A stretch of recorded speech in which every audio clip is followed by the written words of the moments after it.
Greetings in the love and light of the one infinite creator, and welcome to the ninth episode of the Seattle Law of One podcast. The title for today's episode is All Is Well. As you look at the world around you, how strongly do you feel that everything is just fine?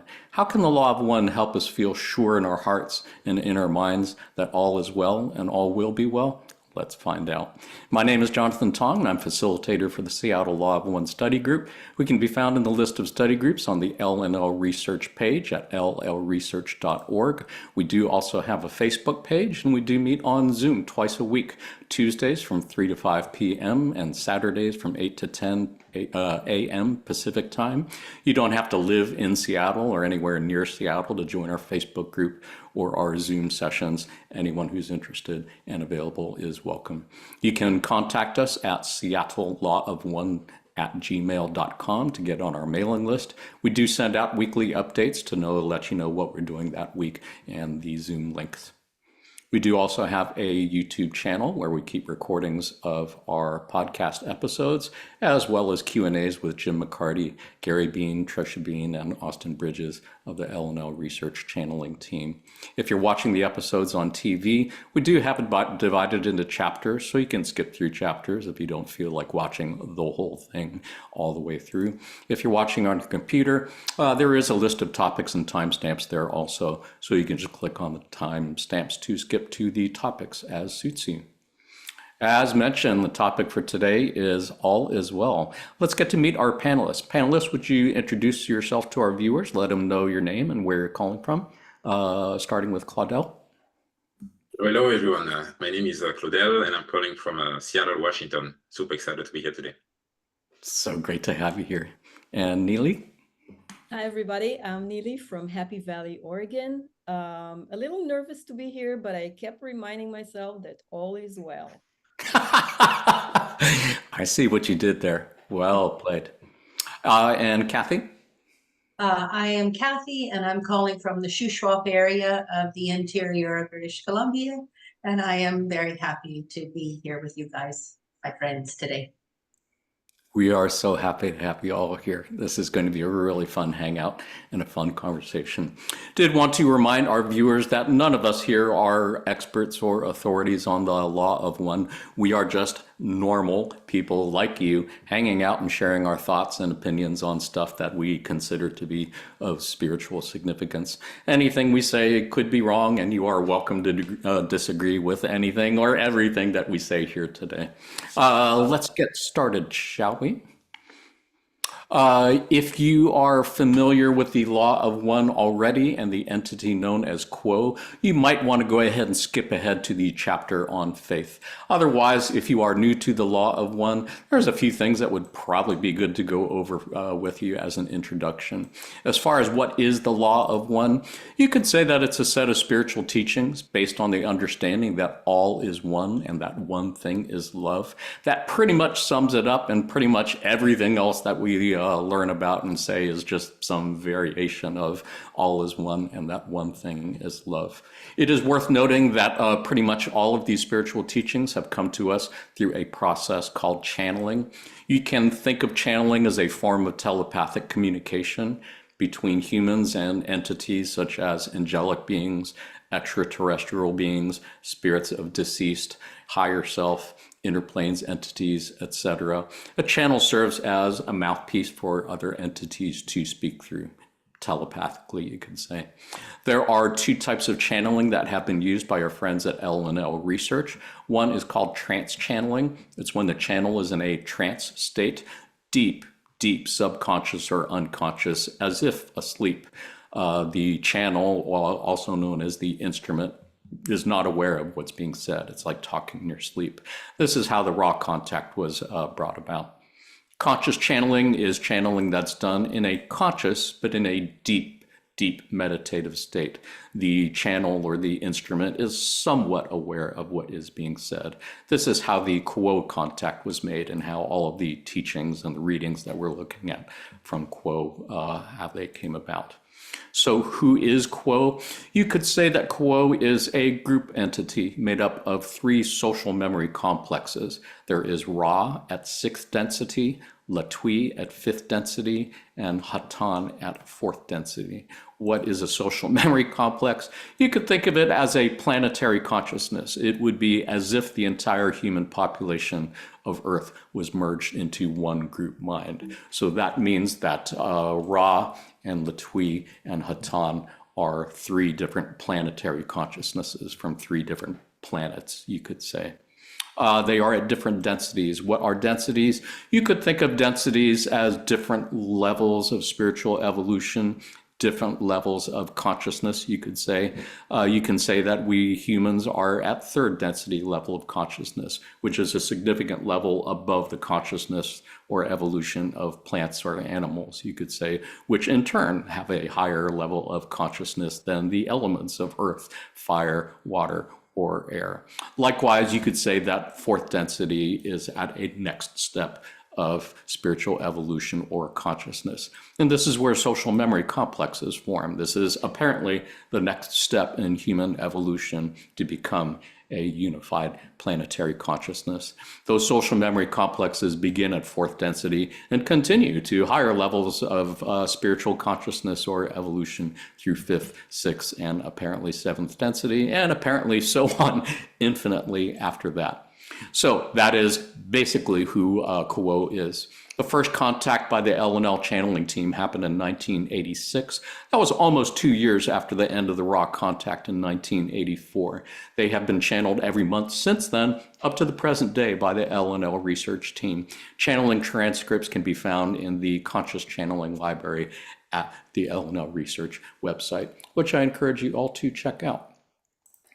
So now that you know who Quo is, let's take a look at some passages, some teachings from Quo, specifically on the subject of faith. On March 21st, 2004, the question was asked, please define what you mean by faith. And Quo said, faith in general is intended to indicate surety. The way that this instrument sees faith is fairly acceptable to us. In her mind, faith is connected with knowing that all is well, that what this instrument tends to mean when she speaks of faith. It is not that she attaches any fact or dogmatic principle or tenet to the word faith, but rather it is a noun expressing an attitude of inner surety of the reality of the perfection and the rightness of the pattern of creation in which she is involved and of which she is an active and creative part. When we use that word, we are attempting to express a sense of confidence that is not aggressive, but rather rests in peace and confidence and sureness, so that the knowingness is not confrontive, argumentative, or even filled with fact, but is simply an attitude of mind which assumes and stands on the rightness and the goodness of creation, of each entity's place in it, and of the patterns of suffering and expression and experience that seem to be moving about one at any particular time. Bear in mind, again, these are all words that came through channeling. The person who was saying these words was in a deep meditative state and was only vaguely aware of what they're saying. And yes, if you had asked any of these people, or anyone else for that matter, to define what they mean by faith, yeah, that's a really seems to be a very highly evolved, loving, compassionate answer that is coming through somehow. There's one other passage I wanted to look at on February 9th, 2003. Quo said, the essence of faith is a realization that all is well and that that which is needed is in hand. All that you need is coming to you. All that you do not need is falling away. The processes of a loving and nurturing creator ensure that all is well and that all will be well, not as the world in which each of you experiences the illusion of life might define wellness, and yet this core attitude, this point of view that states unequivocally and without proof that all is well, is as that seed that grows every time the sun shines, that sun which is the open heart. Yeah, beautiful passages. And again, there are like over 1,700 transcripts in the channeling library, and so full of gems of love and wisdom like this. I really like the suggestion here that faith is not really what we typically think of faith, meaning that something you have to believe about God or Jesus in order to be accepted by one or both of those. It's really just, they're saying here, it's a feeling of knowing and being sure that all is well and that all will be well. That's not really a normal definition of faith I've seen before, but it's really striking. Panelists, do you have any thoughts, reflections on this, Claudel, on either of these passages? Anything here? Yeah, thanks, Jonathan. I like that as you talked about it, one can even take this and apply that in the corporate or any other context, right? Like faith is not necessarily related to anything spiritual or religious. This is for me a completely global definition of faith. So reading those passages, there are two things that came to mind. Like one, from the standpoint of a kid, it's when your parents take you and say, hey, we're going on a trip. You know all is well because you don't know where you're going. You don't know if you're going to drive or you don't know if you have all of your clothes in your bag. You just know that, okay, I'm going on a trip. My parents are taking care of everything. All is well. You have that faith in your parents or whoever is your guardians at that time. And the second point is, as an adult, faith for me, I understand that. And again, reading those passages, I see that as going from the belief to the knowledge. That's why I like is intended to indicate surety. In many countries in Africa, we have that saying that no matter how hard it rains today, it's going to be sunny tomorrow. Because we know for a fact no rain has ever lasted. So it's faith for me is that sense of you don't even have to say it. It's implicit, it's known, so yeah, I obviously couldn't put it in as eloquently as it put here, but yeah, really like these passages. Yeah, nobody can put it as eloquently here. That's the thing that is so striking to me about this and everything that I read in the channeling transcripts, for sure. And just for the record, Claudel, you were born in Cameroon, correct? Yes. In Africa? Yes. How long did you live there before leaving? I know you lived many places after that. Yeah, I finished high school before I left. I was 15. Nice. Beautiful. Thank you. Neely, did you have any thoughts, reflections on anything in either of these passages? Yeah, I really loved, Claudel, how you used the nature metaphor, because for me also faith has a very distinct nature metaphor that no matter how cloudy the sky is, the sun is out there and you just know that the sun is out there, right? I was listening yesterday to a Europe Love One group session, and they were reading session 3.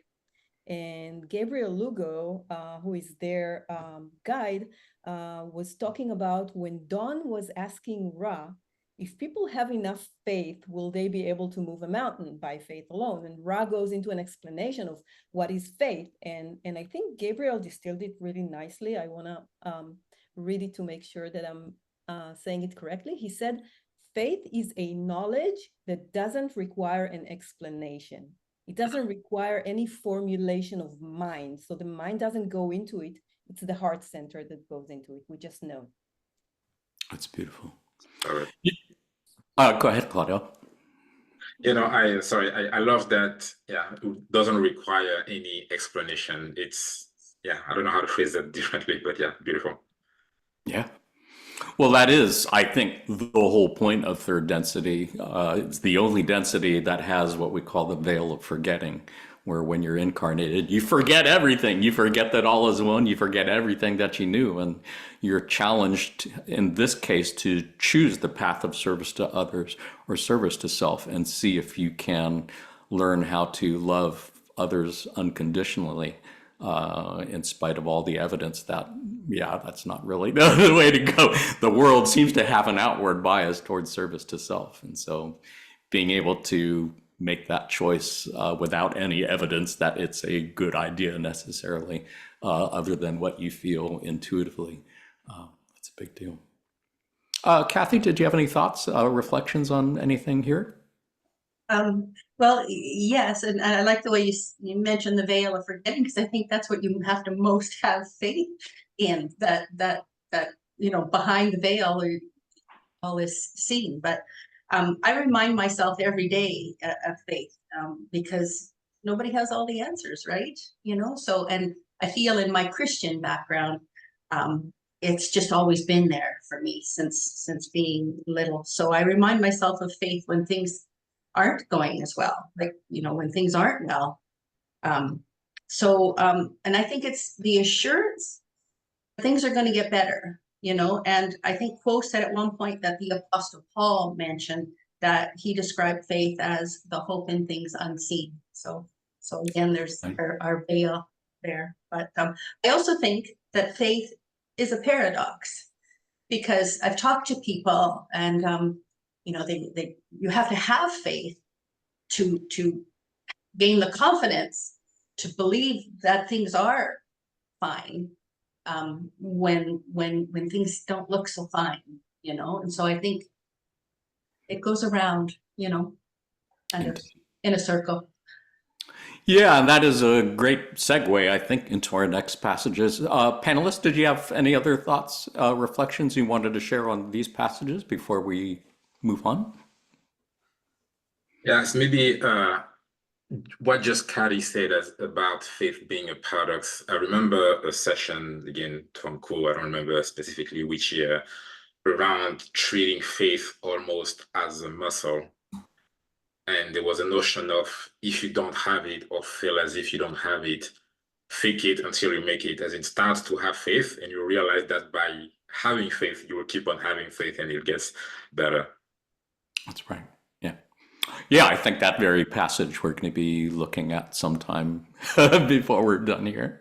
Let's go ahead and take a look at the next passage. And this is really about what Kathy was just alluding to, how we can have faith that all is well when all definitely does not look well. In a channeling session on February 10th, 2024, not that long ago. The question was, so I'm basically a happy, joyful person, or that's my intellectual look on the world. But when I look at the world, my heart breaks. I think I need help with that to understand, how to look at the world the way it is and not let your breaking heart break the rest of you. Quo says, I'm going to start straight on the blue part here.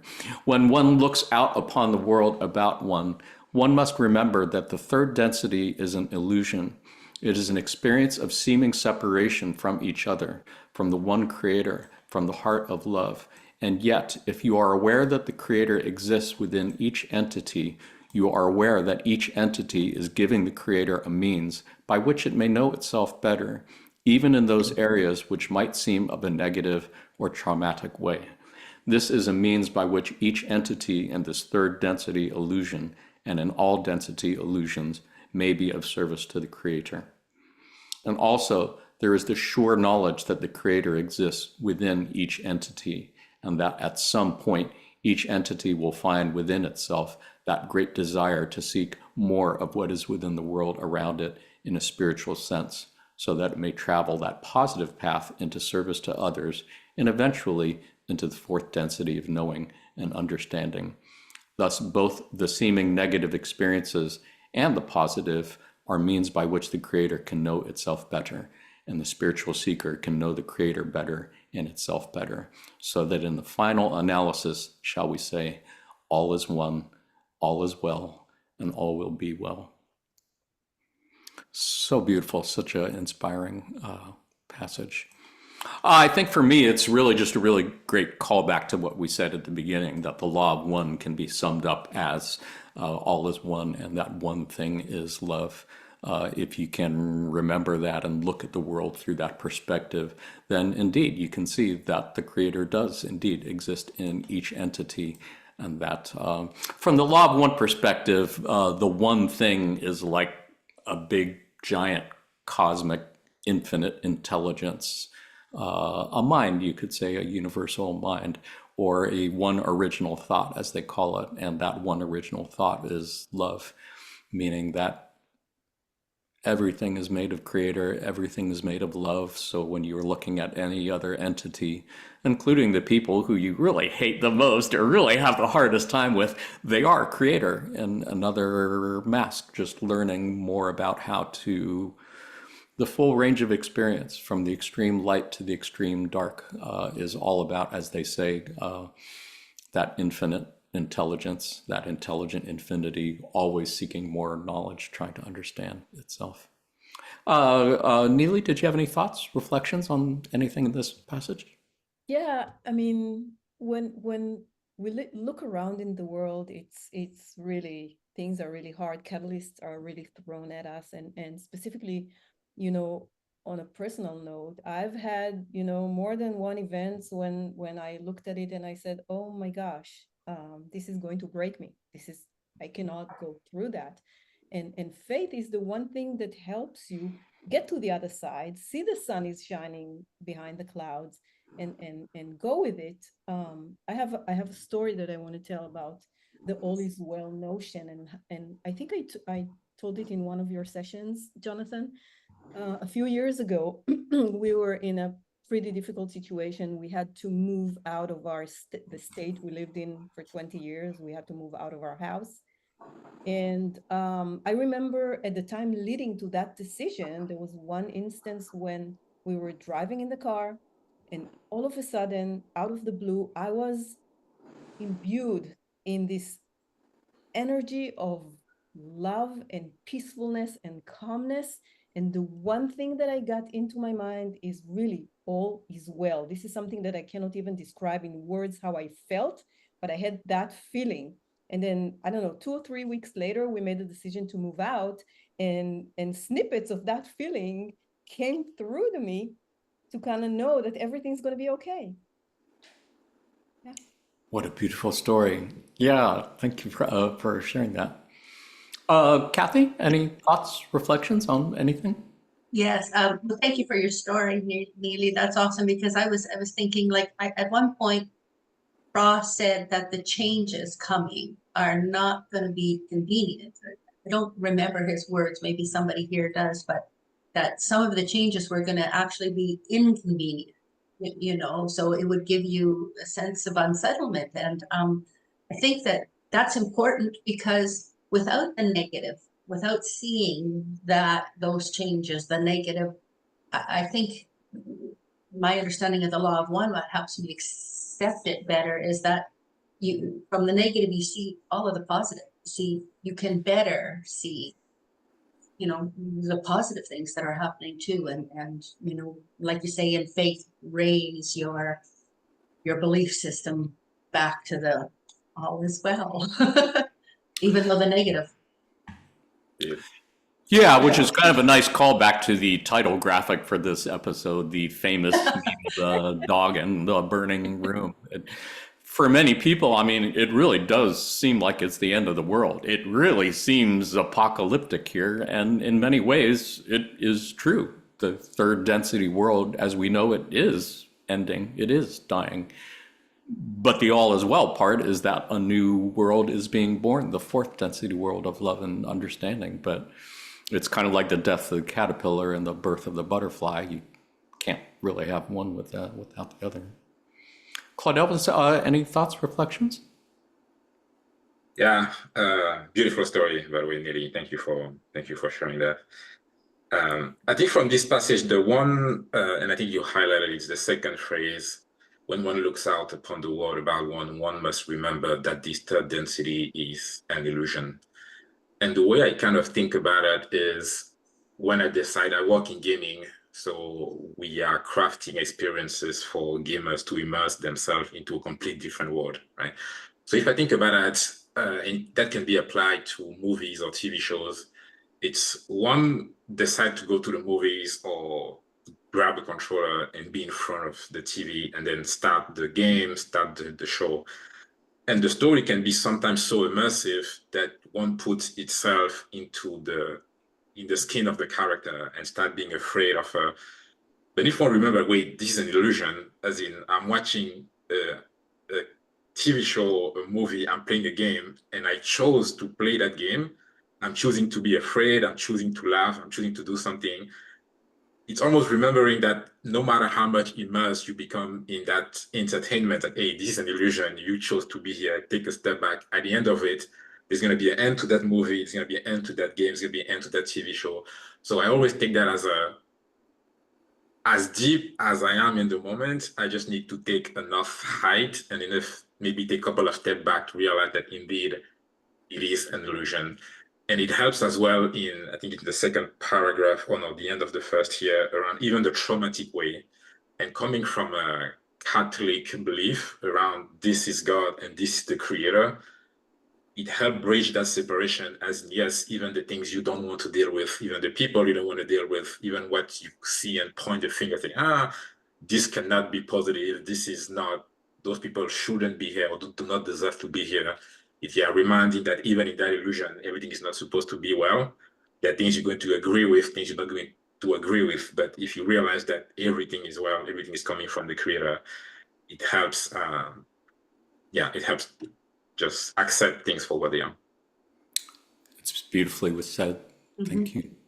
I think that is probably a thing that is hard for a lot of people to accept, with or without the law of one, the idea that this third density is an illusion. It is as if it's the matrix where we are caught in this illusion and there's a greater reality which we somehow are not quite able to grasp or connect with.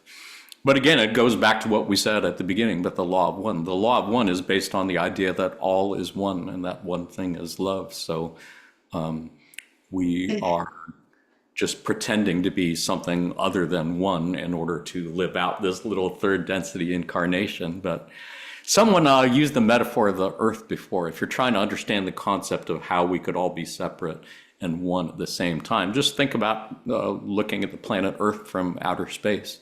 And each continent or landmass does indeed look like separate landmasses, but if you look beneath the surface of the oceans, you'll see that no, in fact, they are all connected and all is one.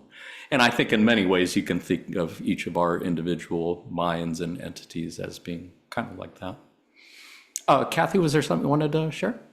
I did actually. Well, Claudel was speaking about the movie, I just, it popped into my head, and I just wanted to add that in many times in the raw contact, many times it says the life is the creator knowing itself.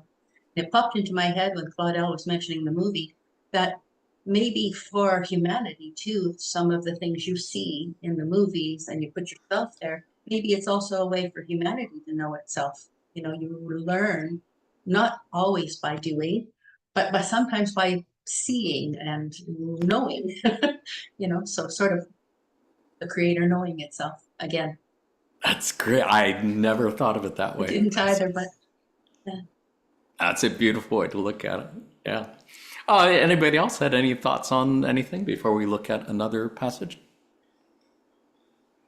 Cool. Let's take a look at the importance of humor.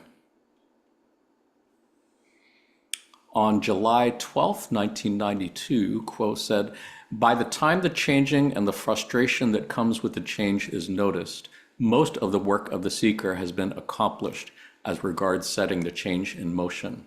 The work that remains for such a seeker, noticing the change within its being and experience, is the work of moving in harmony with the change. For this reason, we recommend the light-hearted approach, which tends to see that all is well, that discomforts can be humorous and certainly can be survived, and can be survived most efficiently when there is a light-hearted approach." And on January 9th, 2006, they say, "We would only say to you that to balance the intensive dedication of each of you to manifesting, it is a good idea to spend a significant amount of your time becoming aware of the present moment, relaxing all tension or worry, and simply spending time knowing that all is well and that all will be well. Lighten up and find the light touch, the laughter, the bliss, and the joy that are only available when you are focusing on the present moment." That part really does resonate with me a lot. As anyone who knows me well knows, I'm a huge fan of stand-up comedy. Love watching stand-up comedy. And it really has definitely helped me to be able to get through what seems like a really freakishly weird world that we live in otherwise. And having a dark humor in particular can really help. Kathy, did you have any thoughts, reflections on anything from these passages? Yes, and I love your approach to use stand-up comedy, because laughter definitely does sort of take the edge off sometimes. But this passage, when I read it the first time, it reminded me of a story. And it's a story, it was a book, Return to Tomorrow, and Being the Lighter Approach was a story about one of the men who was liberated from one of the concentration camps after the Second World War. One of the doctors wrote a book after, and he told the story of a man named Wild Bill, and it looked like he had just gotten to the camp because he wasn't in as bad shape as the others, and he helped the doctor. But it turned out that he appeared to arrive at the camp recently, but he had actually been there since the beginning, since 1939, and he witnessed his whole family die before him. And in that, when he asked to please take me to with my family, because he spoke German, they didn't. They sent him to the concentration camp, and he decided right then and there that he wasn't going to hate the people that brought him to this circumstance. He wasn't going to hate, and he made a choice to love in that moment. And it's a really wonderful little story in his book. But anyway, he was well. He wasn't as starved as, and he was mistreated just as bad as everybody else in the camp. But in the end, in the liberation, he was doing much better than anybody else. So I think the choice and the lighthearted and the humor, and it affects your whole body. It improves your outlook and your view just to love the world. And when love is not really apparent there. So. Yeah, when we started talking about humor, I wasn't expecting the Holocaust to come up. Good job on that one. Sorry, Jonathan, but it was such a lighthearted. I was waiting for you to make a Holocaust joke or something. It was like, it's coming somewhere. It's a heartwarming story, and the ultimate choice is love above all. It is a beautiful story for sure, and I never heard that. Can you imagine the spiritual growth that person must have gone through to be able to have experienced all of that and still been loving? That's much too hard for me. High-powered entity. But, yeah. Yes. Wow. Yeah. Claudel, any thoughts, reflections on anything here? Yeah. A couple of things came to mind. Starting with that last sentence, have fun with this, my friends, just as we are having the time of our lives working with you. Like, what are cool doing, like helping us is the time of their lives. Don't they have movies to watch or anything else? Whatever they call the time of our lives, we'll take it. Yeah, there are two main stories or personal events that comes to mind with this. The first one might be contradictory because I like how Ko always talk about the present moment, right? One of my favorite quote from The Law of One is, the moment contains love. I mean, if you stick in the moment, you don't have to look for something else. But one thing that has really helped me and continues to help me is to reinforce the idea that all is well, is look back at past moments where I felt as if it was the end of the world. And I think about fifth grade. I remember I had a really bad grade in mathematics. And I thought, this is the end of it. How am I going to say that to my parents? This is the end of my future. I didn't have an A in math. What's going to happen? And 10 years later, I'm like, okay, how was I losing sleep because I had a bad grade at math? So in that moment, it felt as if it was the end of the world.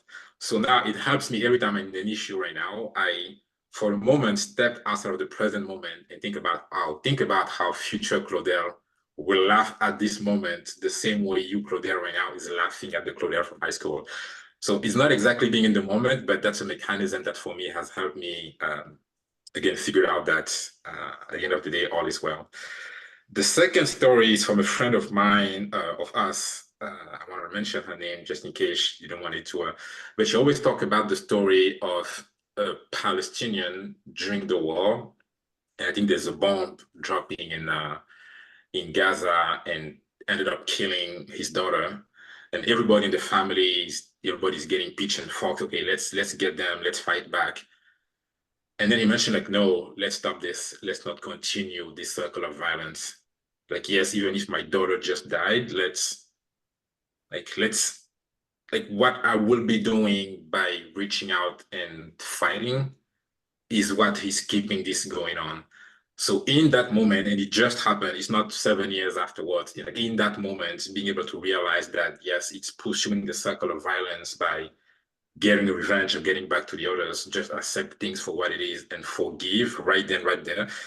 Like that story for me, just like what you shared, Kari, is always like, wow, it's if that human being managed to do that, who am I today because I'm missing this and that, to be able to complain and say, oh, it's the end of the world. Like how much more traumatic of an event can you have compared to that?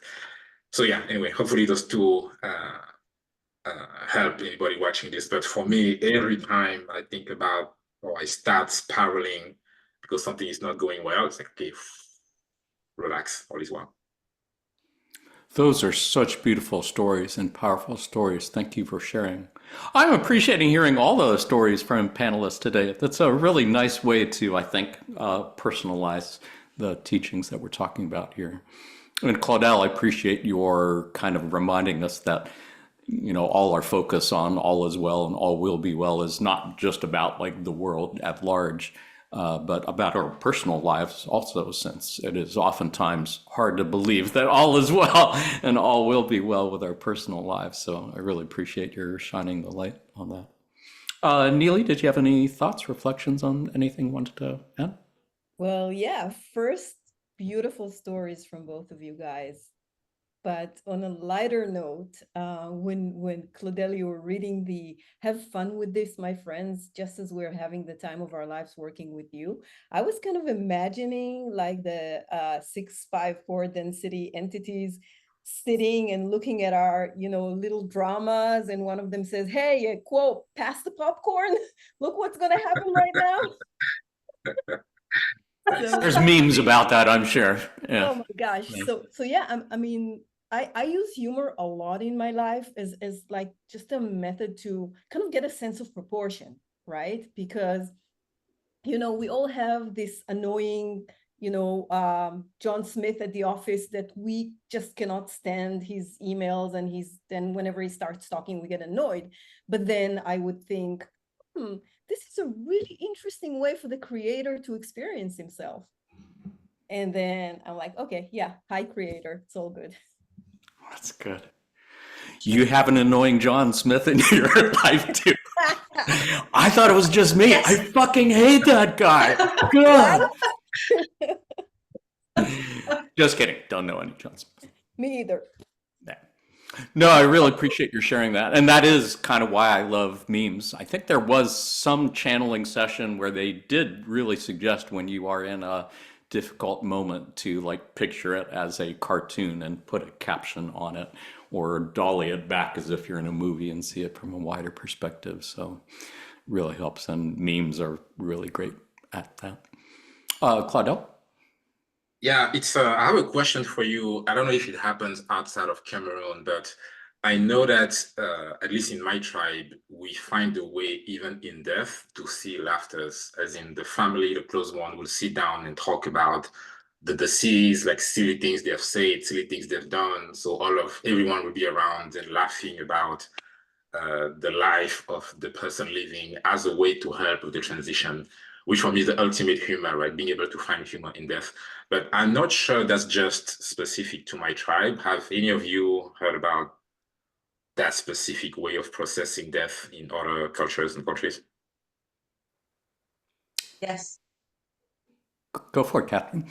Well, definitely. I'm part Irish, and I don't know, Claudel, if you've heard of the Irish wake, but you literally have the dead guy in the room, and people are partying around them, right? So it's about food and drink and celebration, and not the somber funeral that maybe in North America, but the Irish wake is like the party. And are Or they often roasting the deceased, saying like terrible things about him, and just for well, some people after imbibing maybe. because that's what I was thinking of an Irish wake. Yeah. Yeah. No, it's more on the idea that the person wouldn't want everybody to be sad either, right? So come together and remember me with humor, you know, with that, you know, to a lighter heart. Don't be so weighed down by the passing. That's a great example. Yeah. Neely? No, I'm good. Yeah. Indigenous folks. I've met a number of Indigenous American folks who have a great sense of humor when it comes to death and not being afraid of it and being able to laugh about it. And yeah, Mexican people too, the whole Day of the Dead thing, that is a big nationwide celebration of death in a way that's very light, I would say. Speaking of light, let's talk a little bit about the unseen help that each of us has in helping to maintain our faith. On May 21st, 1995, Quo said, "As the sands of the sea, as the stars in your sky, just so infinite are the shining spirits which are embodied within this creation, who turn their glowing faces toward the Creator in praise and thanksgiving. At this time, many, many of those not incarnate in physical vehicles flock within the inner planes of your globe. To those who ask for help, they flock by the millions to offer their candle power to heighten the inner light of those in need. Yours is third density. Ask for help, and help will be given you. Reach out the hand, and it will be full of invisible but real love. You are loved, not because you have achieved, but because you exist, a child of the infinite Creator. You are enfolded, snuggled by invisible, nurturing arms. Every cell of your body is perfect. Your truth is that all is perfect. There is no striving necessary, for all is well. We are motes that dance in the sunlight, but we love you with our whole heart. Ask for help, serve each other, and the light generated shall be beautiful indeed. As you suffer, as you experience loss and limitation, all is well. Turn often to the perfection, to the integrity, and to the healing of praise and thanksgiving within the present moment, for all that you see and know and do is done upon holy ground. That is the floor beneath the scenery." An important reminder again that these are all words that are coming out of somebody's mouth who isn't like totally aware of what they're saying. In channeling, they are trying to make telepathic contact with this entity who seems to be able to communicate with them in their deep, deep subconscious. But they don't know what's happening. They're just saying one word after the other without knowing how the sentence is going to end or what the paragraph is going to look like when they're done. So again, it's just a reminder of what a beautiful thing, even if this whole extraterrestrial thing was a sham and didn't exist. Just the teachings here themselves are really just so valuable in and of themselves. And I like the part here about the reminder that you're never alone. Have so many millions of angels and angelic entities who want nothing more than to help you do what you came here to do. And they're attracted by the purity of your intention to be of service to others. But they don't violate free will either. So if you really want them to help you, you do have to ask them for help and to thank them for help.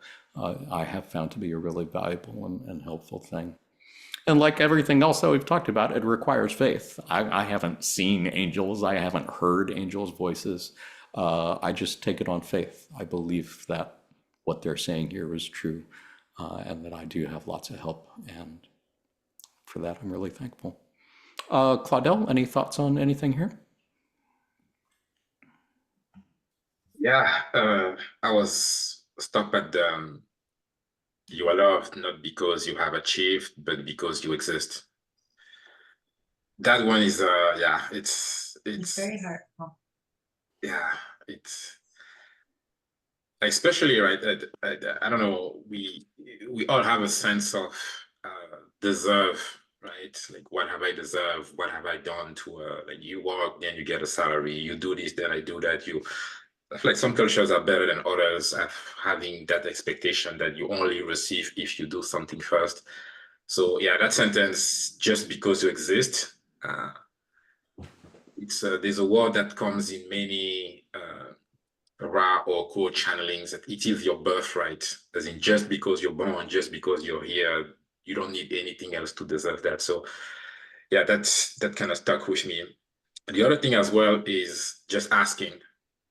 For those who ask, and I've read that a lot of times as well, I'm sure you do, for those who have eyes to see, for there's that idea that in order to receive, well, you should ask, right? Which comes back always to the idea of free will, as in you just want have it there for you. If you're not asking for it, nobody will force their help on you, but you need to ask for it. It comes back to faith again, as in if you don't have the faith that there are those discarnated entities just ready to be there and ask for you, well, you won't receive it, but just have that leap of faith to get out there and ask and know that there are entities ready.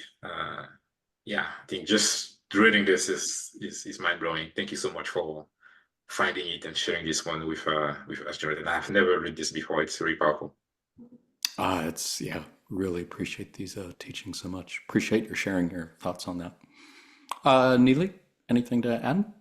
Yeah, I want to express my joy from reading the "Because You Exist" part, and it happens to me when I'm in deep meditation that I definitely feel snuggled and unfolded and held by a higher power, and I'm comforted, and it's just beautiful. The other sentence that I want to read it again because this is also so profound is turn often to the perfection, to the integrity, and to the healing health of praise and thanksgiving within the present moment. And this is profound to me on both the levels of faith, but also the level of knowledge, because since we are all part of a thought, since we are all energy, we vibrate that energy. And when we vibrate lower vibrations, this is what we attract to us. And when we vibrate higher vibrations, this is the experience and the events that we attract into our lives. And what is higher than, praise and thanksgiving? It's right up there with love. So yeah, I definitely, this is something that I practice a lot in my life. And this is where ask for help, but it is given from inside, not just from outside, from the angelic beings that are out there for us, but we're also helping ourselves by raising our vibrations to the vibrations of praise and thanksgiving. So beautiful. Yeah. Claudel, was there something you wanted to say? Yeah, quick question on that, Neely. Practically, how do you do that? So turn often to the perfection of the integrity of the healing health and thanksgiving within the present moment. Is it that in the middle of any situations you will stop and thank what's happening in the moment, thank the people you're with? Like, how do you do that practically in the moment? Yes, so I'll just give you the simplest example. I go out with my two dogs every day, twice a day, and I walk around, and instead of, looking at the floor, looking at my phone, I just look around and I'm like, oh my God, this tree just had those teeny tiny green buds. And I'm so grateful that I'm able to see that and experience the grandeur of nature. So it's just something that it kind of becomes part of your life, because we're so stuck in the Neely story, the drama of Neely, that you don't look around and you see that there are so many things to be grateful for. And even this tiny little thing that you're grateful for, you already increased your vibration. You're already vibrating at a different level. Nice. Thank you. I am definitely caught up in the Neely story and the Neely drama myself. Cannot get it out of my mind, no matter how hard I try. I don't know what's going on. But I really appreciate you putting this in terms of vibrations. It really cannot be emphasized enough how important the idea of vibrations is in the law of one. I know Nikola Tesla also was famous for noting that, yeah, frequency and vibration and energy are like really the keys to understanding the universe. And Ra and Quo and our other friends in the Confederation, all of these other extraterrestrial entities who seem to be working together to help us, have said so many times, yeah, everything really is about vibrations, and that who we see in the mirror is, again, it's just an illusion. All matter is an illusion. Everything is basically energy fields interacting, which, again, it's another way of saying that all is one, that the whole idea of matter and substance when you get really down to it, it's energy fields. That's what Einstein said. That is what E equals mc squared means. It means when you get down to it, matter is basically energy. So if you can't really tell where energy begins and ends, then yes, you could very well say that all is a big energy field and interacting energy field, which is pretty cool if you look at it that way. Kathy, any thoughts, reflections on anything? So much in these paragraphs. I mean, you read them and you can't help but your heart expands a little bit, you know. And those who ask for help, of course, that takes me back, you know, to Christ consciousness in the Bible, you know, and ye shall find, knock, and the door shall be opened to you, you know, that sort of. But these whole paragraphs bring to me angels, and I'm very big on angels, and like it says, flock within your inner planes, flock by the millions to offer their candle power. There have been those who've had near-death experiences, and the one that comes to mind is Betty Eadie, and when she had a vision of looking down on the planet, on Earth, and she saw projections of light coming from the planet, and they were bright projections, and she was told that they were prayers, and she saw the angelic realm scrambling upon seeing all the projections, rushing down to answer everybody's prayers. So the feeling, you know, it's just a beautiful picture in your mind, you know, to see the light and the angels flocking down to help all those in need, striving. What a beautiful visual. What a beautiful image. I've never seen that. Where did that come from again? Betty Eadie, she wrote a book in 1991. It was called Embraced by the Light, Embraced, and it was about her near-death experience. And it's a beautiful read. Just, you know, like these particular passages from Poe, they are, it fills your heart. Yeah, I much appreciate that. Do you spell her name Eydie? Eadie. Yeah, Betty Eadie, Cool. Eadie, and the book was 1992. I wrote it here. Thank you. I'd like to go ahead and take a look at another passage where we talk about the idea that there is no wrong choices, which I think can be really reassuring for a lot of people. On November 18th, 1984, Quo said, "We see the equality of each path, yet we see the uniqueness and the power associated with each path as well. It cannot be said with certainty that to serve a few in a powerful manner is greater or lesser in service than to serve many in a less powerful manner. We see the one creator in each entity awaiting that entity's seeking of it. We see many ways in which many entities may be inspired to begin that seeking. We see the great variety of ways is available to each in this group to serve as shepherd, to radiate the love and light to those who hunger for this nourishment.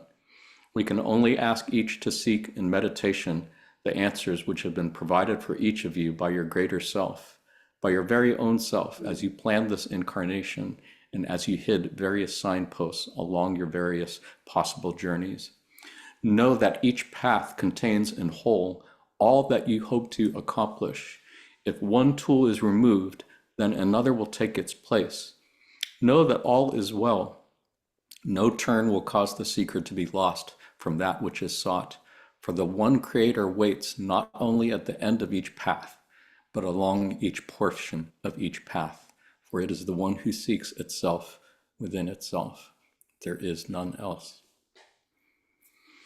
This is such another beautiful and inspiring passage to see, and it just really, I would think, is really reassuring to know that it doesn't matter which path you choose, you're still going to find all the lessons that you need on each one. For those who are new to the law of one, it would be worth noting that, yeah, the idea of reincarnation is central to the law of one. It is taken as a given that who you are now is only the most recent of hundreds, thousands, hundreds of thousands of previous incarnations you've had. And the beginning of many, many more to come after this.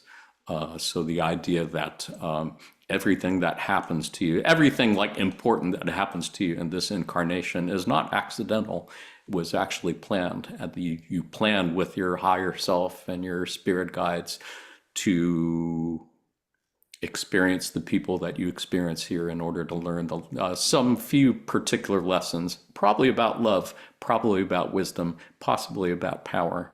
But that any choice that you make, it doesn't matter what happens. Those lessons that you came here to learn will follow you in whatever path you choose. And the Creator is not only at the end of each path, but at every point. Is just so beautiful. I can't even express it. Neely, any thoughts, reflections on this? Yeah, it speaks to me again about this sense of proportion. And it's about the choices that I make in my daily life, right? So I'm a great overachiever when it comes to self-judgment. So I would constantly think, did I make the right choice here? Did I make the wrong choice? Or if you really want to get into my head, it would be more like, I can't believe I made this horrible choice right now. So when you see that any choice would actually lead you to another place where you can either correct this choice or make another choice that is also good and also on your path, and that eventually you will get to that place that you seek. You will get to that place, and you can, stumble and bumble along the way and make some wrong decision, hope for the best, always go with good intentions, but not every choice is crucial as you think it is. Well said, indeed. Kathy, any thoughts, reflections to add? I totally agree with Neely in that it's choices and seeking and balance. I remember Ross said that helping one person was enough when you do work, helping one person. And then the only thing when I was listening to Neely and what she was saying, it brought to mind what we were talking about not too long ago in one of our classes, that we fought tooth and nail to be here, to do these things now, to make these choices. And I think, Jonathan, you said it's the best party in town. Is where Quo had mentioned at one point that we're here now, and it's the importance of being here now, and the balance, and like Neely said, you can make a wrong choice and it's okay, because there's going to be plenty of opportunity. Indeed. Yeah, well said. That passage you were referring to was where they did say specifically, when you're not caught in the middle of Earth in late third density, it looks like the best party in town, which is just funny to me, to anybody who's like paying attention and looking around right now. It feels like the worst fucking party I've ever been to in my life, and yet apparently that is not the case. Claudel, any thoughts, reflections? Yeah, first of all, thanks, Nelly. That phrase, I'm an overachiever when it comes to self-judgment. I'm going to find a way to say it again in a meeting or something. That was amazing. Thank you. Yeah, the passage that struck me is the second phrase. It cannot be said with certainty that to serve a few in a powerful manner is greater or lesser in service than to serve many in a lesser powerful manner. I found that it's more or maybe better understood in other cultures in the US, where that idea of impact comes with measurable impact, right? I mean, how many people, how many followers, how many this and that. And the way I try to conceptualize it for myself is, can I say with certainty that Steve Jobs or Bill Gates have a greater impact on the world than the mother of Steve Jobs or the mother of Bill Gates, who technically are not heard of, are not public figures or whatnot, but crafting those individuals as they have done, that might be a greater impact, maybe not as measurable, but they brought those one human beings that managed to do what they do afterwards. So that's for me the sense of, okay, I could see now how a smile in someone in the elevator, a text message to someone suffering can have tremendous impact that's just not being seen and measurable. So that always brings me great fun comfort when I feel that, oh, I'm not doing enough, or I could be or should be doing more. It helps to not question the choices in the moment, as long as I know I'm having good intentions, as Neely mentioned. Yeah, well said. Yeah, Quo has said so many times that things that seem like the way things work in the physical world is really different from the way things work in the metaphysical world, the world that we really can't see or experience with our senses. As in, just as you're saying, what seems obvious to us that, helping 10,000 people is worth more than helping one person. That's not necessarily true in the metaphysical world. And they said that what you do with love in your heart is really what makes the difference. And that somebody who's scrubbing the toilet with love in their hearts could actually be making a bigger difference in the world, in the metaphysical world, than somebody who's doing channelings or healings without necessarily that love in their heart. So it's a really important and beautiful thing, I think, to way to look at the universe. Panelists, any thoughts on anything before we take a look at one last passage, I think? I can add Yeah, on the last passage, if one tool is removed, then another will take its place. So free will being so central in the law of one teachings overall, I feel as if personally, and I've seen others struggle with that, especially when it comes to other people or decisions that we're making that are not just affecting the self, but other people. I feel as if it always helps in those cases. Okay, number one, we are all one. So technically what I'm doing to others, I'm doing unto me. What I'm doing unto me, I'm doing unto others. And second, what might sometimes feel as a difficult decision right now by removing something from someone, either it's, I don't know, losing a job, ending a relationship or whatnot, trusting that there's a creator at the end of each path is, if I am the tool that was in someone's life or in someone's job or whatever else, and for whatever reason I'm removed from that, I need to trust that all is well again, because maybe that removal was made for something else and better in the path of the other person, in my path as well. So very difficult to see in the moment, but yeah, it always comes back to me in that idea of, yeah, at the end of the day, all is one. For sure. absolutely. Yeah, that's again what was coming to mind as I was listening to your speaking. That it goes back to what we said in the beginning, that if all is one, then again, when you see somebody doing something really bad to somebody else, that's actually creator doing something to itself. And again, it cannot be emphasized enough that when we say creator, we don't really mean some guy in a white beard sitting up on a chair somewhere. We mean like an infinite intelligence that always wants to understand more. And imagine the smartest person you know who's never satisfied and always wants to learn more. But this is like the universal mind. So all of these things that we see as terrible things in the world are, again, could be seen as creator, the infinite intelligence, wanting to understand and experience the full limits of everything, from the extreme light to the extreme dark, from the extreme good to the extreme evil, extreme positive to extreme negative, and so on. And at least looking at it from that perspective, maybe can help one see that, okay, maybe it's not quite as bad as I thought it was. Thank you, Claudel, and thank you, panelists, again. Loving the conversation, by the way. You guys are the best panel we've had so far, and I know I say that to every other panel, but I really mean it this time. You guys are awesome. I am enjoying this. Did anybody have any last thoughts, reflections on this passage before we take a look at one more? Sounds good. I did want to look at some words on the subject of doubts.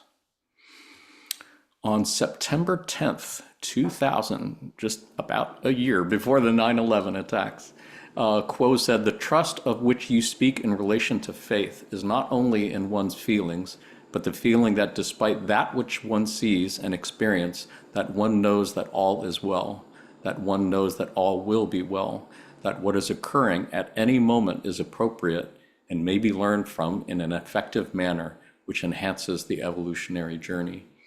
Each entity along this journey will have those times of doubt, of trial, of confusion, of feeling lost, of feeling alone. All of these and many more experiences are those which test one's character, which offer one kind of lesson or another. There are as many kinds of learning as there are entities to learn.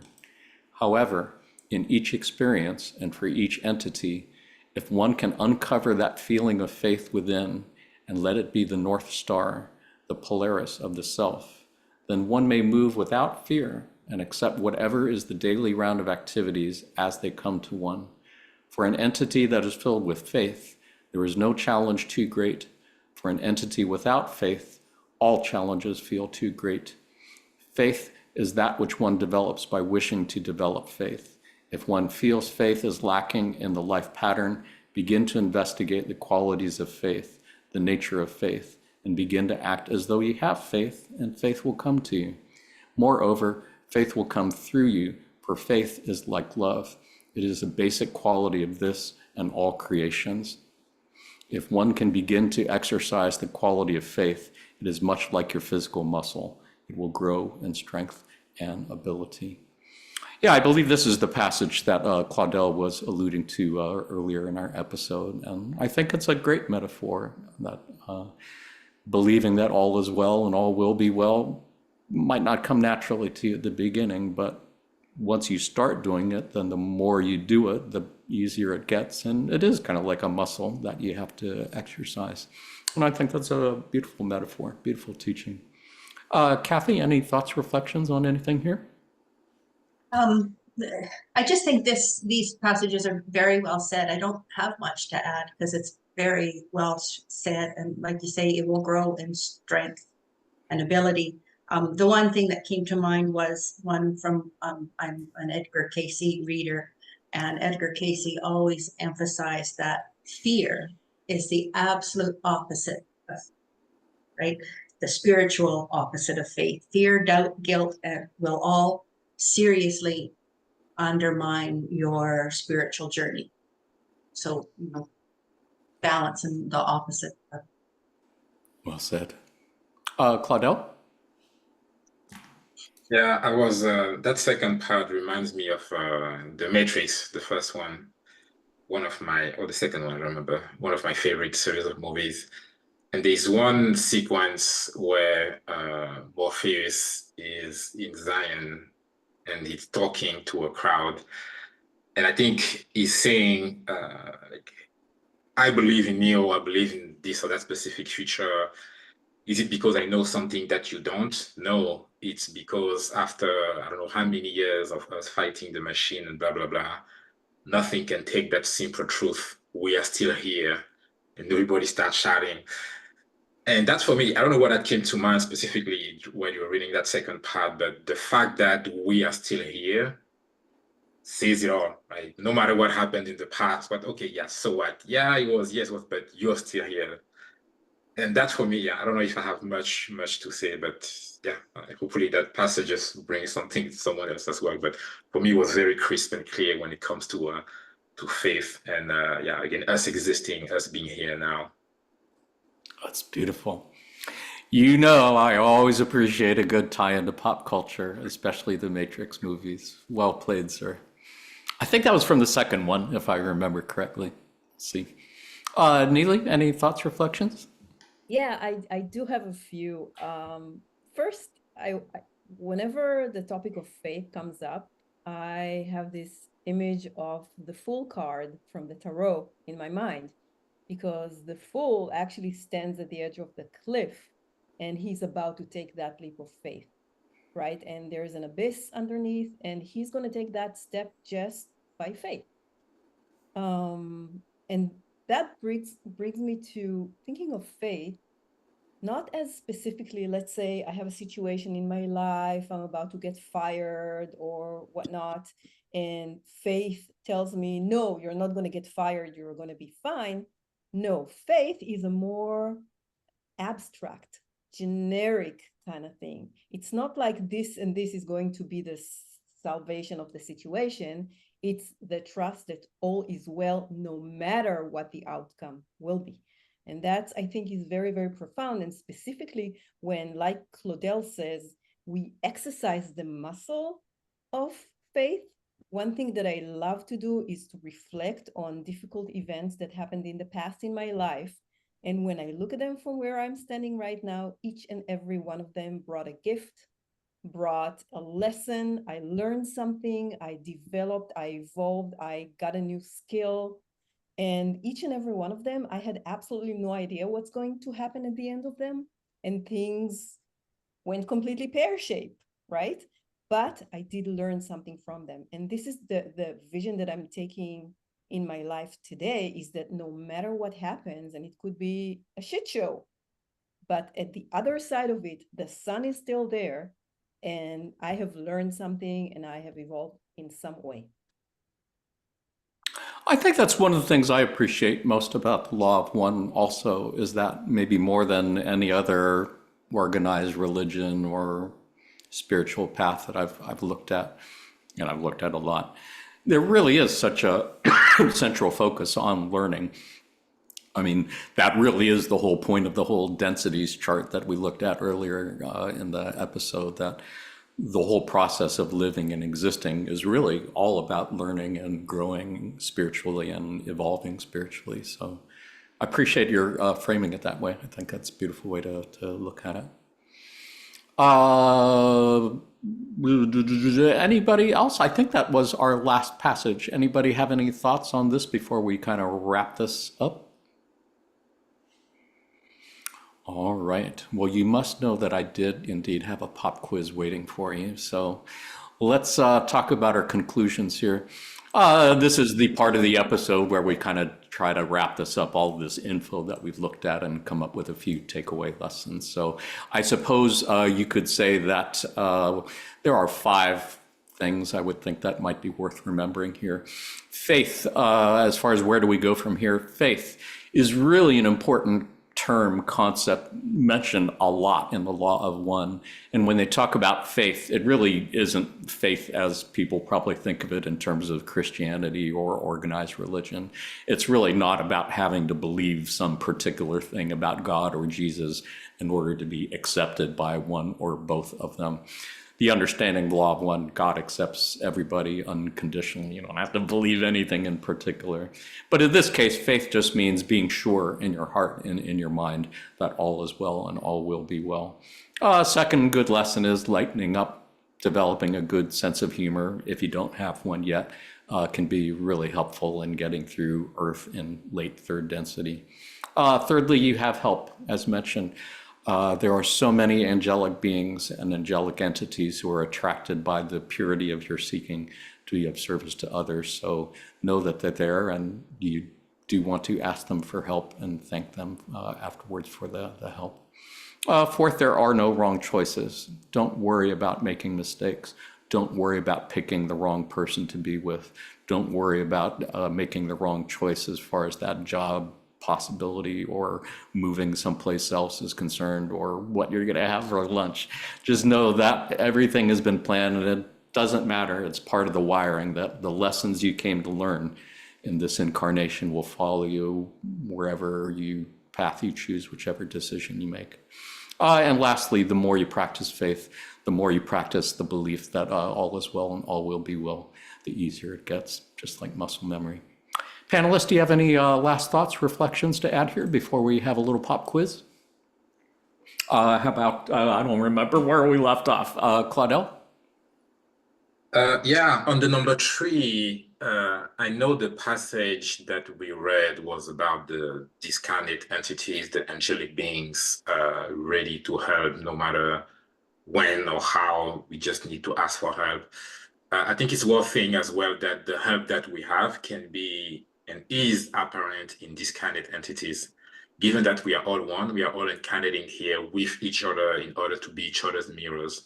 So sometimes I think seeing a phrase that a friend says, having someone close, getting a hug from a friend or a loved one is like, yeah, we have help. It's a lot of it obviously is, as we mentioned, discarnate, but around us as well. I think getting to recognize that everybody around us is the creator if we seek help in those people around us or not, we will definitely get to see it as well. So for those, I think, having a hard time sometimes conceptualizing the discounted entities, I think just looking factually to what's around you in this physical world, that help is there and is available as well.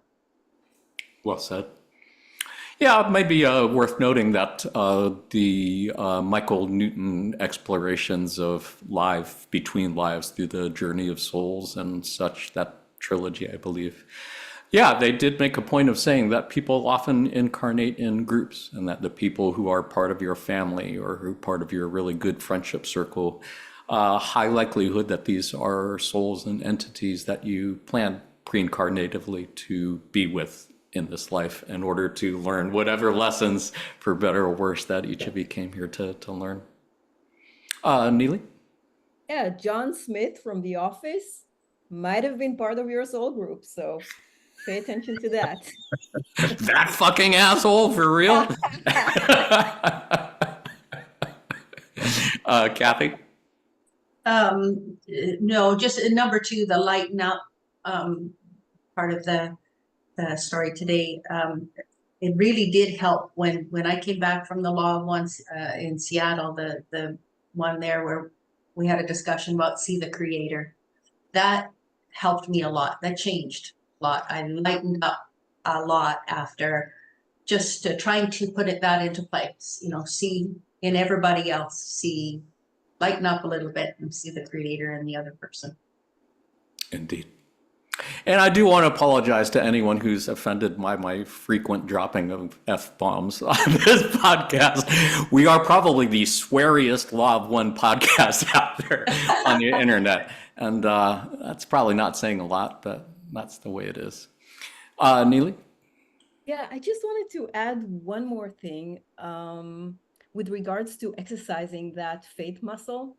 Something that's popped into my mind that's really important when you go along the way, if you're starting out and you want to exercise your faith, is make a gap between the drama and the reaction. And in that gap is where you can get the faith in. Well said. That's so beautiful. Panelists, you guys are awesome. We should definitely do this again sometime. Anyone else have any last thoughts, reflections want to share before we have a pop quiz? All right. Well, let's find that thing then. Yes, as folks who are not familiar with the Law of One may or may not know, pop quiz was an expression that Carla used to use often to refer to the little tests and quizzes that we get in our daily rounds to see if we have in fact learned the lessons that we came here to learn. Pop quizzes are also something that we like to do in these podcasts, just to do something fun at the end of our otherwise serious conversations and to bring a bit of pop culture into our conversations about the Law of One. So panelists, since the theme of today's episode was all is well, today's pop quiz is about happy endings.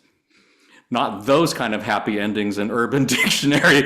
I'm talking about movies with happy endings. Panelists, I'm going to quiz you on 3 movies that have some sort of Law of One themes to them and that do end on a positive note. For each movie, I'm going to give you 3 clues, and this time in your pop quiz, you are playing as a team. So if you guess the movie correctly in 3 clues or less, you get the point. If not, you don't.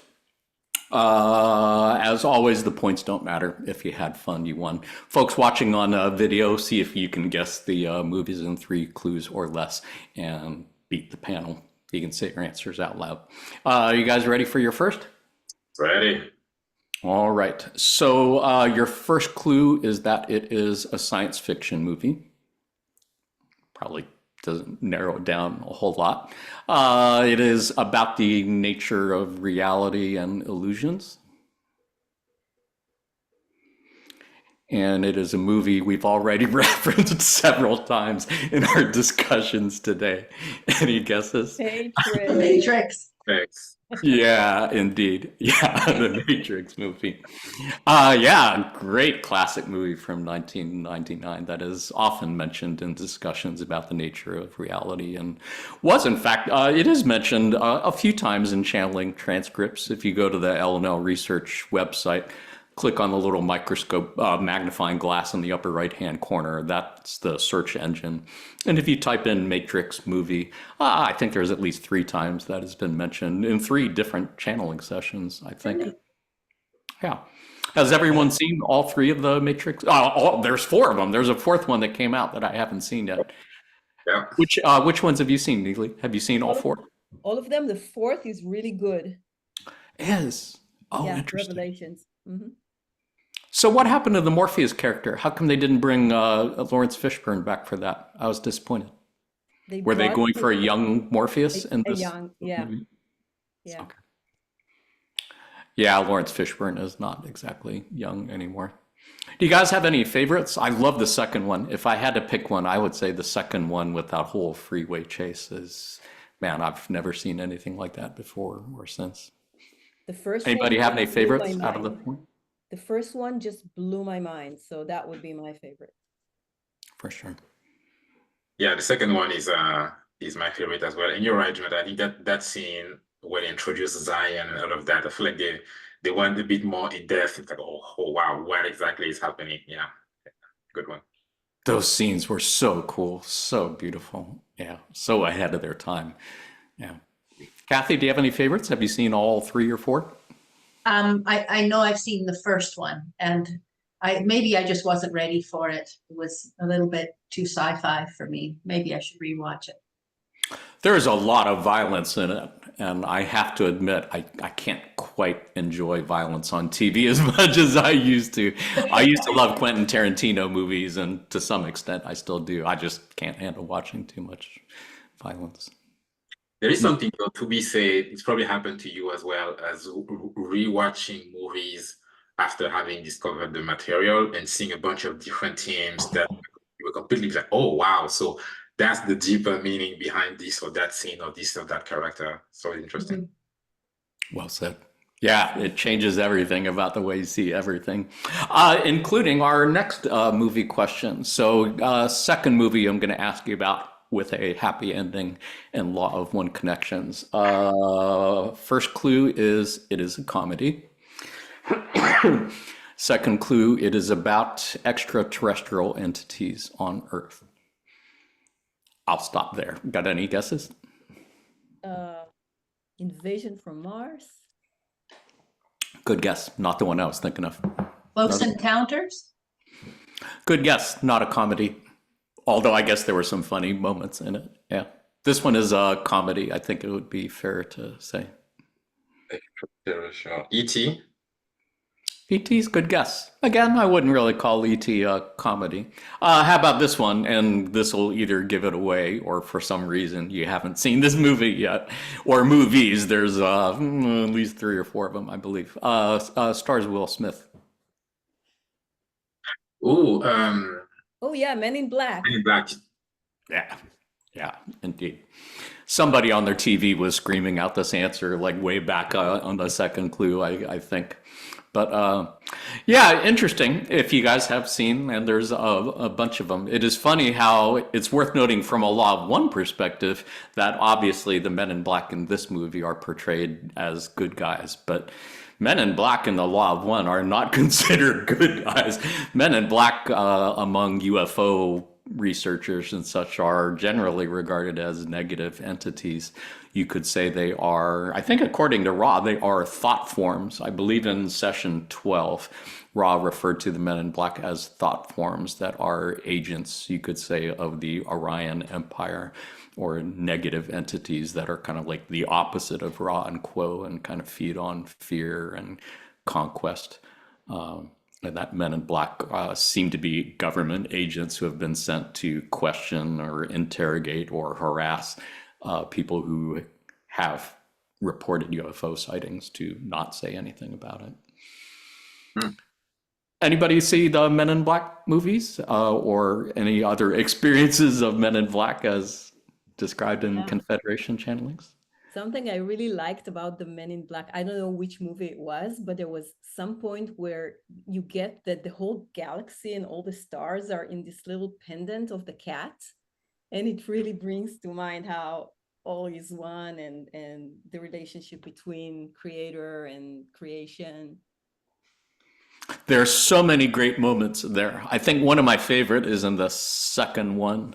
I think the second one is where Tommy Lee Jones loses his memory and is working in a post office, and Will Smith has to go back and bring him back into Men in Black, even though his memory's been erased and he has no idea. And if you know the scene, he takes him to the back room in the post office, Will Smith does, and he does a scan of the room and sees all the other guys working in the back office there, and he starts talking to one of them in an alien language, and basically tells them that they're all supposed to unmask, and all of them like reveal that they're not actually humans, but they're all like really weird, freaky looking aliens. And yeah, it's from a post Law 1 perspective, it is funny. According to Quo, the majority of Earth's population is really entities that are incarnated here from other planets, and specifically planets that blew themselves up. So yeah, if you could see beneath the illusion of all of our human appearances, it would be funny to see like who we were on different planets or something. Yeah. Hilarious. I haven't watched any of those movies. And always around Christmas or whatnot, I see reruns on TV when I used to watch TV. But yeah, I'll make sure to catch up on those. Now, the conspiracy guy in my mind, I was thinking, if then Korra sees those as negative thought form, is these movies then made intentionally to change the perception? Then we can speculate. Yeah. Yeah. No, that thought has crossed my mind many times too, and I do not have an answer yet. I think the third one was my favorite one. The one with time travel was, I'm a sucker for a good time travel story, and that was a good one. You guys ready for your third quiz, third movie? All right, your third movie is a rom-com, or a romance comedy, and it is set on February 2nd, which should be clue enough for most of you. Or not on the panel. There's somebody watching this on their computer right now who's screaming at their screen right now. Groundhog Day? Groundhog Day. Yeah, indeed. I was going to say Bill Murray as your third clue, but I was thinking, yeah, either you know it or you don't. Great movie. It's probably one of my top favorites of all time, mainly because there's so much lessons here that relate to the Law of One, the whole idea of reincarnation. It's this guy who has to relive the same day over and over and over again until he stops being so self-centered and actually starts thinking of others. And that's when he graduates. That's when he breaks the cycle and is able to continue. Great story. Have you guys seen it? Anybody seen it? Yes. Yeah. Yeah. Until he finds the love in the moment. That too. Yeah. That too, And then he indeed. graduates to 4th. Yeah. Yeah, so many times this movie keeps coming to mind. I keep thinking that so many of us, it's like, it's as if we're repeating the same thing we did on other planets over and over and over again to see if this time we can make like a couple decisions differently and do things a little bit better this time in our relationships with others, for example, or with ourselves. Yeah. Absolutely. Catherine. I know you've mentioned. Catherine, go ahead. You guys go ahead whenever. Go ahead, Claudel. Yeah, sorry, Kelly, I didn't see your hand there. Yeah, I was saying this, I really have to watch it. I know it's probably like the 100th time I hear Jonathan mention it in almost every session. So yeah, I really need to get to it. It reminds me having like the reincarnation process over and over and over again, in the sense, Ross said, the sinkhole of indifference, where you live your life and you just do the same thing over and over again, and that can become a pattern too, right? But the striving, like Neely said, to find love in the moment, make changes, but small baby steps, small steps forward. Well said. Yeah, your timing is great. I was reading the quote of the day on the L&L research page, and it referenced a session where they were talking about how we seem to be caught in these endlessly repeating cycles of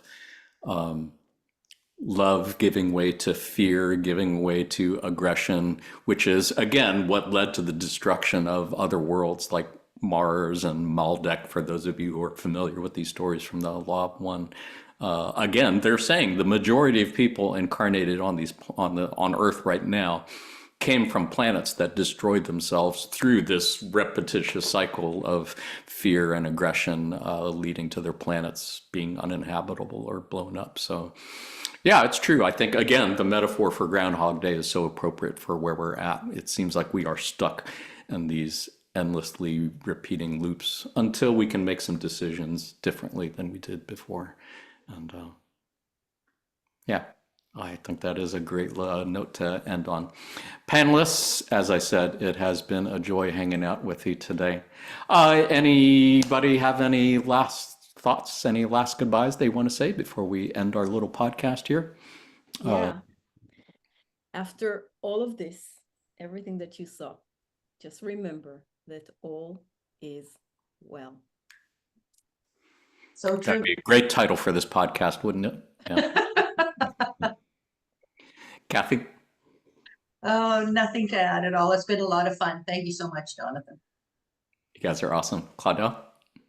Yeah, no, thank you for having us. This is any other proof that when a couple of us gets together, there's always some learnings that we have. Just the stories that we share were just really edifying. So thank you. Yes. Sure. Yeah, and that would be a good reminder to everyone who might be watching this. There are a lot of Law of One study groups out there. They all have different vibes depending on who's there or who's facilitating it. But if you go to the LNL research website and click on Connect, I think up top, it'll lead you to the list of study groups found in North America and the rest of the world. And yeah, find a group, connect with them, and I wish you well in all that you do. Panelists, I want to thank you for all you've done and continue to do in service to others. For all of our friends at LNL Research, I want to thank you for all you've done, continue to do for others. For everyone watching this on video at some time in the near or distant future, thank you for all you've done and continue to do in service to others. We're sending you our love and we're receiving yours. Until next time, in love and light of the one infinite creator. Adonai. Namaste. Adonai.